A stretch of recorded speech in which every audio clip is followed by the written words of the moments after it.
Веќе нормално ни стана да слушаме лоши вести. Автомобилската индустрија е силно погодена од економскиот земјотрес кого го предизвика пандемијата, а ниту силните држави немаат јасен концепт како да помогнат во овие тешки времења.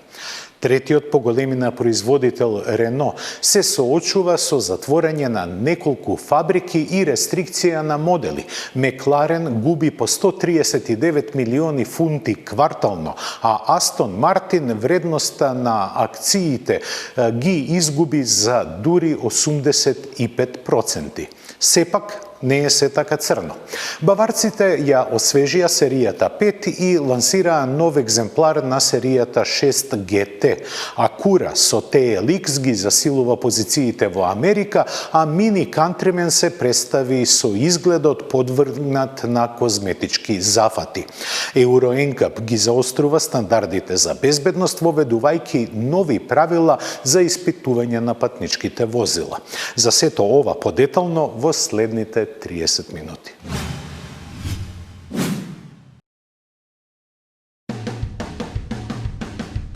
Кија продолжува со несмалено темпо и својата понуда ја засилува со обновениот Рио.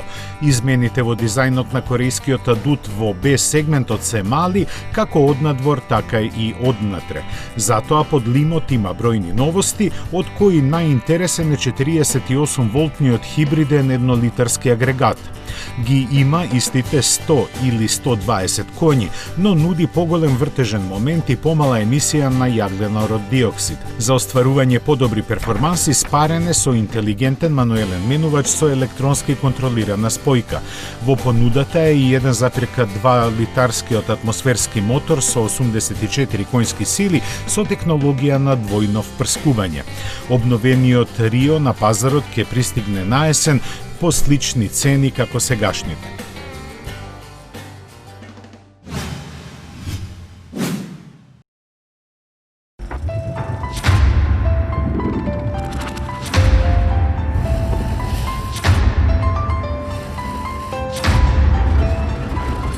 Одбројувањето започна. Првите 63 срекници кои го имаат нарачано хибридниот Сијан на Ламборгини ќе ги добијат своите возила годинава. Останатите ќе почекаат, но не мора. Од почетокот на овој месец Ламборгини започна со продажба на неговата Лего макета. Долга е 60 см и направена е од точно 3696 Лего коцкички. Доведена е до перфекција, за што доказ се функционалниот мотор и менувач кои се командуваат со рачки зад управувачот. Опремена е и со систем за управување и ослонување, а во багажникот е сместена брендирана торба. За незината подготовка се потрошени повеќе од 1000 работни часа, а цената е поставена на $380.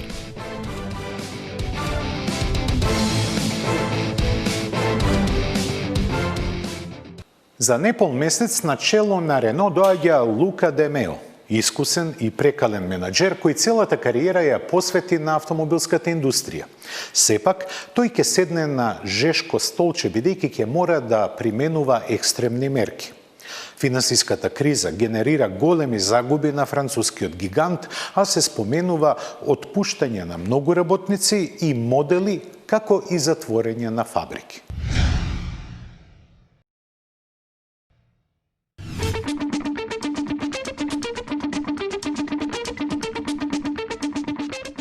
Франција полека ги олабавува корона стегите, но проблемите допрва започнуваат. Барем за работниците на Рено, чии фабрики се уште докрај неотворени, повторно им се заканува затворање, овој пат заради финансиски причини. Имено за да ја преброди кризата, Рено побара 5 милиарди евра државен заем, за кој да може да го врати во наредните 3 години треба да заштеди 2 милиарди евра. А тоа добро знаеме се прави со отпуштање работници и затворање на фабрики. Оваа судбина се смета најизвестна за малата фабрика во Диел, каде се произведува Алпина А110. Низиниот опстанок и без корона кризата беше дискутабилен, бидејќи во овој спортски мал Рено досега нема продадено ни 7000 примероци. Поголема опасност представува планот за ставање клуч на фабриката во Флинс, која е најстара и најголема во групата. Таа веќе го загуби производството на Клио, кое е преселено во Словенија и Турција, а во моментов, место електричниот Зои и Нисан Микра, таму се прават заштитни маски. Слична судбина им престои на уште две други фабрики во кои се произведуваат компоненти. Паралелно ќе се крати и гамата во која во иднина ќе нема место за помалку профитабилните модели како што се Сеник, Еспас, Талисман и Колеос. Но на списокот за принудно пензионирање се најде и Меган, за кој се кројат планови да биде заменет со кросовер заеднички направен со Мицубиши. Колку и да звучи ова драстично, сепак треба да се знае дека ако не успее да се извлече од кризата, на Рено му се заканува национализација. Неговите акции од нова година наваму паднаа за 60% и вредноста на компанијата сега изнесува скоро колку кредитот што го бара. А за да го добие, државата која е собственик на 15% го условува не само да ги задржи фабриките, туку и во нив да произведува повеќе технички напредни и електрични возила, за што повторно се потребни многу пари.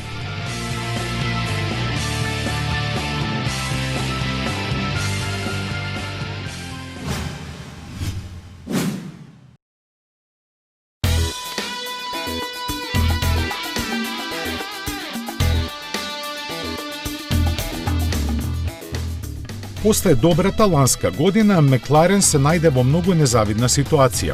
Од компанијата соопштија дека во првиот квартал се испорачани само 307 возила, што е намалување за 68% во споредба со истиот период лани. Финансиските резултати се уште покатастрофални. Приходите паднаа на 109 милиони фунти, а беше остварена загуба од дури 133 милиони фунти. Ниту во вториот квартал не се очекуваат ништо подобри бројки, заради тоа од своите работни мојста ќе се простат 1/3 од вработените. Загрозена е и експанзијата на понудата, со која беа предвидени 18 нови модели до 2025-та. Се што е планирано после 765 LT и Elva, кои ќе се појават годинава, е одложено на неодредено време.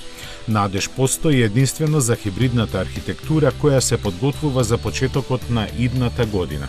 Додека се бараат начини како финансиски да се подобри неизвестноста, ќе се работи на нов план за иднина во чија основа ќе биде токму таа.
The future holds.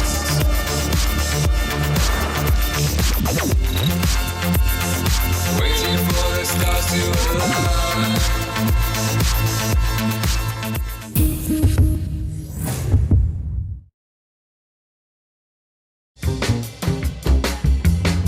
Твојот прв избор.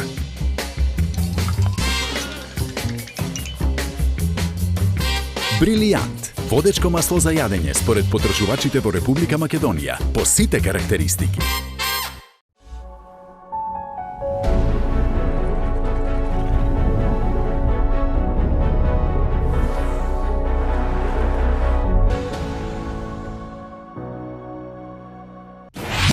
Метрополис, број 1 радиомрежа.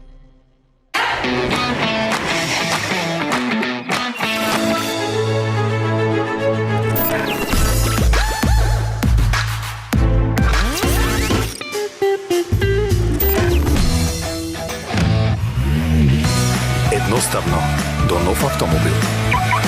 Со Шпарка се лизинг.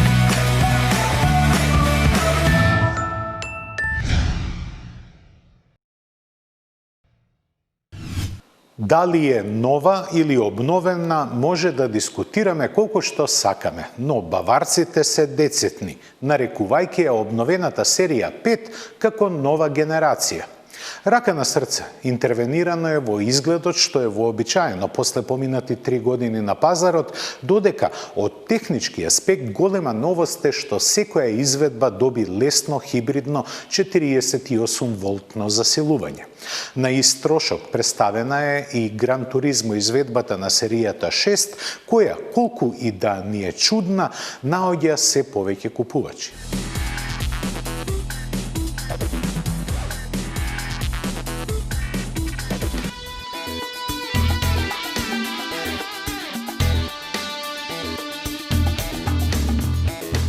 Од Минхен велат дека е нов, но тој всушност е само обновен. Меѓутоа, сите добро знаеме дека токму ваквите средновечни освежувања донесуваат најголеми вредности кај автомобилите. Заради тоа, со цело право може да кажеме дека серијата 5, што BMW ни ја представи пред некој ден, е вистинска ризница на високата технологија, сеедно дали е нова или сосема обновена. Затоа и ќе почнеме со изгледот кој е најмногу изменет. Тоа и не е изненадување, бидејќи оваа седма генерација на серијата 5 на BMW, која е на пазарот од крајот на 2016-та, се уште визуелно е доволно свежа и атрактивна. Тоа беше доволно нејзиниот надворешен дизајн со својата спортска традиционалност и чисти површини дополнително да се изброси само со детали како што се новите светла со LED технологија. Тие со својот потенок облик на контурата придонесуваат за помодерен изглед. Дневните светла во облик на буквата U, поставени едно покрај друго, кои создаваат прецизна и модерна слика која се рефлектира и со новата тридимenzионална графика на светлата назад, дополнета со благо изменетите браници и издувните гранки со трапезоиден пресек. Маската овој пат не е премногу зголемена, но сепак додава дополнителна широчина и височина спуштајќи се надоле, а верзиите со M-Sport пакет се нагласени и со поголемите отвори за воздух, заден спойлер и дифузор, како и со поголемите тркала. Во внатрешноста е потешко да се откријат измените, но сите ќе ги пречекаат новиот спортски управувач и централниот дисплеј со навигација, поддршка за Android Auto и уште многу од тоа. Незабележителни на прв поглед, но битни се и новата конструкција на седиштата и камерите кои го скледат целото подрачје околу автомобилот. Интелигентните персонални асистенти сега ги има повеќе, со што неприметно и овој BMW се доближува кон автономните функции на возење. Но кога ќе се префрлиме под лимот, новата серија 5 ни презентира вистинска технолошка револуција. Сите модели се опремени со благ 48 волтен хибриден систем, кој дополнително им додава по 11 конски сили. Палетата мотори номинално останува иста, така што бензинците развиваат од 184 до 530 конски сили, а дизелашите од 190 до 400. Од нив како главен хит, барем за побогатите пазари, може да се наметне плагин хибридниот 545e, во кој се искомбинирани 6-цилиндричен турбобензинец и електромотор кои вкупно располагаат со 400 конски сили. Електричниот домет од 60 на километри дополнително е засилен со BMW eDrive Zone, дигиталната услуга која овозможува секое возило со неа автоматски да премине во електричен режим на работа кога ќе влезе во локално дефинирана зелена зона на сообраќај. Но без разлика какви се, сите мотори се спојуваат со стандардниот 8-степен автоматски пренос. Интелигентниот X-Drive погон на сите тркала се нуди како стандардна или дополнителна опција за сите верзии со исклучок на основната бензинска. Секој возач може да избере какво подвозје сака, кое во својата најсофистицирана изведба вклучува активна стабилизација на возилото, управување на сите 4 тркала и визуелно облагородување со систем за сопирање со црвени клешти. Системите за помош на возачот кои нудат дополнителни функции, овој пат свесно ќе ги прескокнеме. Истовремено BMW ја обнови и GT верзијата на серијата 6, која не е ништо друго освен серија 5 во друг, за нас малку несватлив каросериски облик. За неа се издвоени посилните агрегати и пакети опрема од серијата 5, кои заедно со повисоката цена му додаваат дополнителна вредност на овој меѓумодел. Индивидуализацијата, која во премиум сегментот ги задоволуваат барањата на купувачите на вакви возила, ја заокружува неговата приказна дека се работи за модел со кој се пооструваат критериумите за што значи да се купи автомобил по мерка, без разлика на цената. Колку ова размислување е исправно, нека посведочи бројката дека до денес низ целиот свет се продадени повеќе од 50.000 примероци на Гран Туризмо серија 6.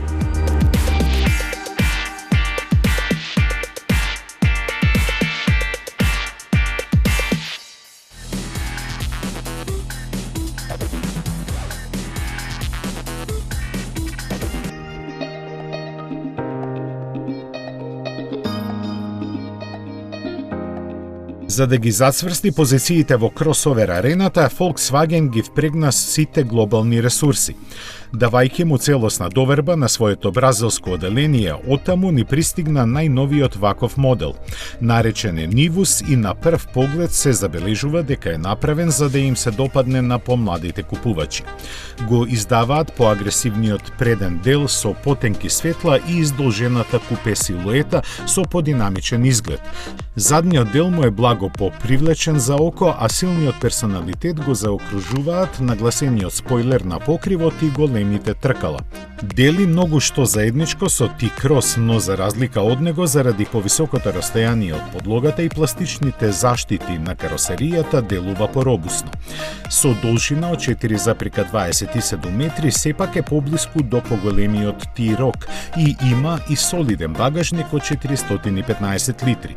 Во внатрешноста, која повеќе наликува на поло, се истакнуваа дигиталната инструмент табла и централниот дисплеј. Не се испуштени ниту трендовите, заради што добар дел од неговата онлайн презентација беше посветен на мултимедискиот Volkswagen Play систем, развиен во Бразил. Не се заборавени ниту безбедносните асистенти со кои јужноамериканските возила и не можат баш да се пофалат. Nivus ќе биде лансиран на домашниот пазар наскоро, а после тоа и во околните земји. Во Европа ќе пристигне во втората половина од идната година, а планирано е да се произведува во Volkswageновата фабрика во Шпанија. За сега се познати спецификациите само за Бразил, каде ќе се нуди со еднолитарски TSI мотор. Тој, кога ќе троши бензин, ќе развива 115 конски сили, а на етанол дури 128. Впарене со 6-степен автоматски менувач, а за погон на сите тркала нема ниту збор. При крајот на годинава треба да се знаат и европските модели кои се очекува да бидат задвижувани од 1,0 и 1,5 литарски бензинци. Веројатно ќе има и дизел верзија, а сигурно ќе биде понуден и со мануелен менувач. Постојат гласини дека ќе се појави и во Северна Америка, но тоа е тешко веројатно.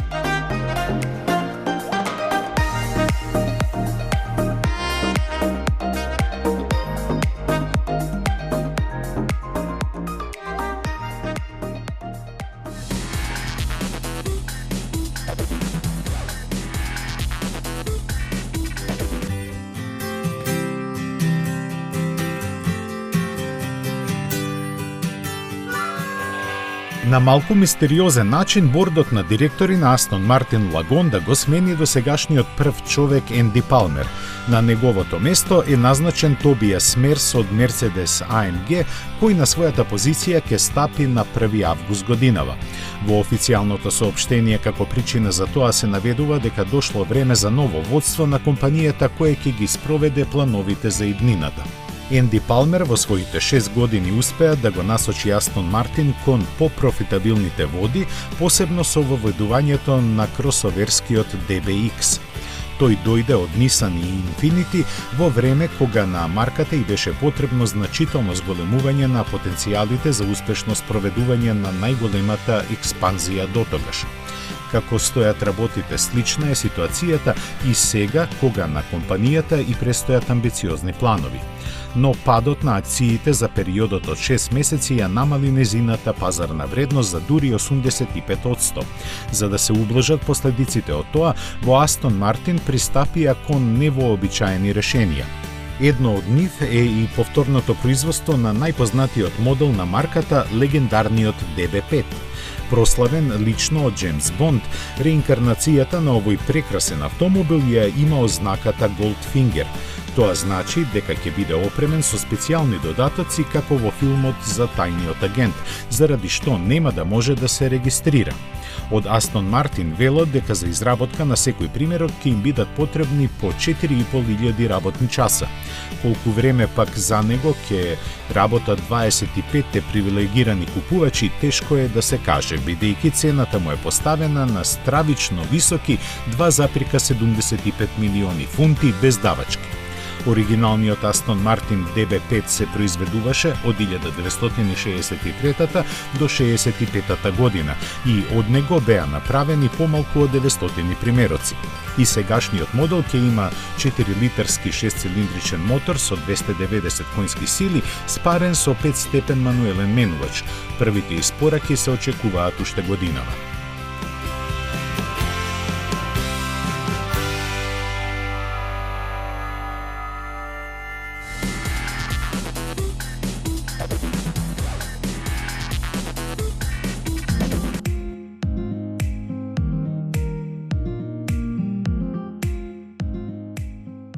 Во исчекување на почетокот на продажбата на електричниот Cooper SE Mini ја представи обновената верзија на Countryman. Веќе на прв поглед е јасно дека се работи за многу благ редизајн на моделот представен пред 3 години. Освеженото лице доби нова маска која ги поврзува сега стандардните LED светла. За подспортски настап ќе се погрижат сјајно црните детали кои според желбата на купувачот ќе ги заменат со хром. По углед на останатите модели има задни светла со графика како британското знаме, а измените однадвор се заокружени со поинаков дизајн на тркалата и 2 нови бои. Корекциите внатре ги опфаќаат спортски мултифункционален управувач и дигиталниот кокпит. Во духот на марката, купувачите кои се верни на старата школа се уште можат да се определат за класичните аналогни инструменти. Под хаубата се наоѓаат добро познатите бензински и дизел мотори во распон од 102 до 190 конски сили, сега ускладени со најновите еколошки норми. Новост е што плагин хибридната верзија доаѓа со погон на сите тркала со стандардна 8-степена автоматика како и кај другите. На John Cooper Works изведбата малку ќе почекаме. Овој симпатичен кросовер заслужен за скоро 1/3 од глобалната продажба на Mini ќе се најде во продажба при крајот на летото по цена од 23.500 фунти. Се произведува во Холандија во некогашната заедничка фабрика на Volvo и Mitsubishi.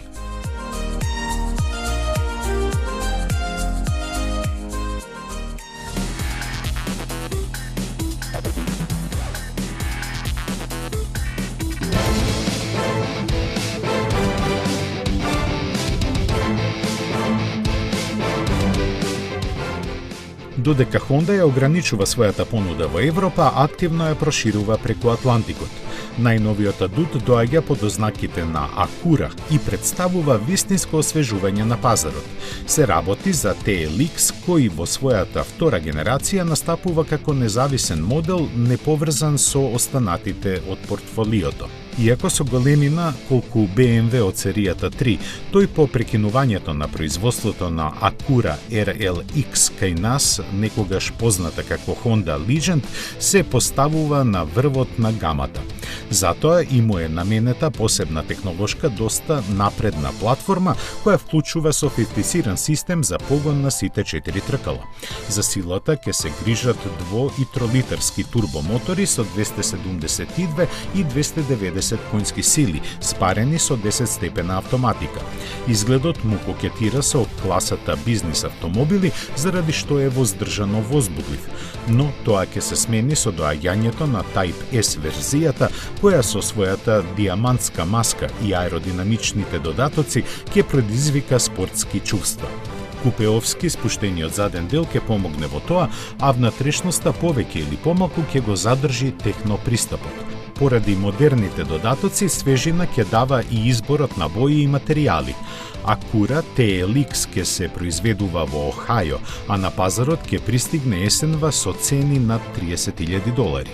Honda во Америка лани продаде 1.600.000 возила, од кои 10% под ознаките на Acura. Истовремено во Европа беа пласирани само 123.000 возила.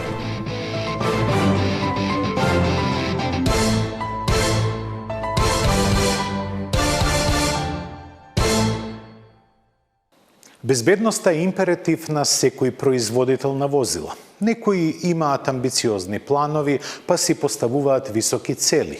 Некои се борат да ги достигнат прифатените стандарди, но општата слика е повеќе од позитивна. За да биде така се грижи Euro NCAP, организација која е оформена и работи под закрилата на ФИА, а ги наметнува и проверува стандардите за безбедност на возилата. Од неодамна се најавени новите стандарди и протоколи на испитување на безбедноста во патничките автомобили со цел да се сочуваат повеќе животи.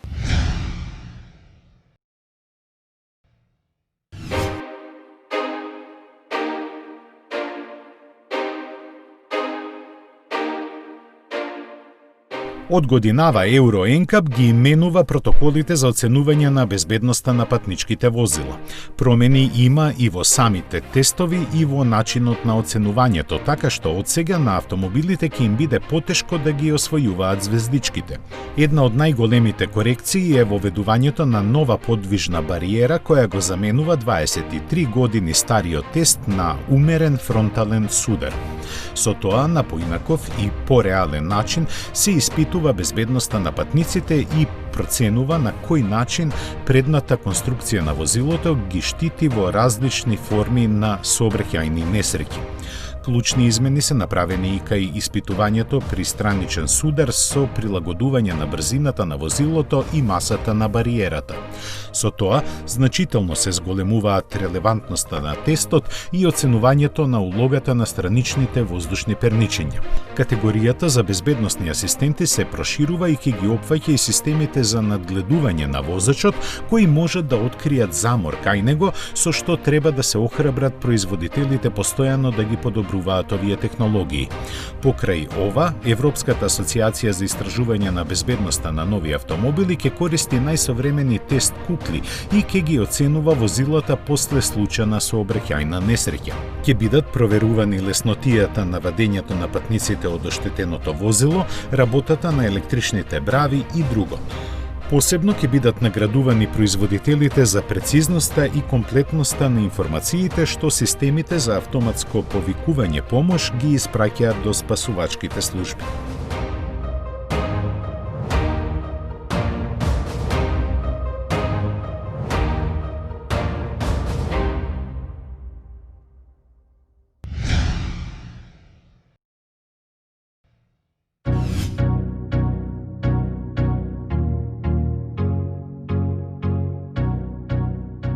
Нема да изненади ако 2020 година остане без ниту една позначајна меѓународна автомобилска манифестација. По дефинитивното откажување на салонот во Њујорк, кој првично беше одложен, стигна информација дека нема да се одржи ниту есенскиот салон на комерцијални возила ИАА во Хановер. Изразувајќи жалење за тоа, организаторите известија дека во сегашната ситуација едноставно не е можно вака голем настан да се подготви како треба. Но ако ваквите вести се очекувани, шокираше дека е неизвестно одржувањето и на салонот во Женева идниот март. Иако финансиски, причините за тоа сепак се поврзани со пандемијата на коронавирусот. Имено откажувањето на неговото годинешно издание во последниот момент на организаторите им донесе загуба од 11 милиони швајцарски франци. Заради тоа, тие побараа државна помош која во вид на кредит од 17 милиони франци ја добија од кантонот Женева, но властите за неа поставија услови. кои според организаторот на салонот беа неприфатливи. Кредитот е одбиен заради што е доведено во прашање и самиот опстанок на фондацијата што повеќе од 100 години го организира овој настан. Според некои проценки, салонот на автомобилите во Женева со своите околу 600.000 посетители на локалната економија придонесува со 200 милиони франци.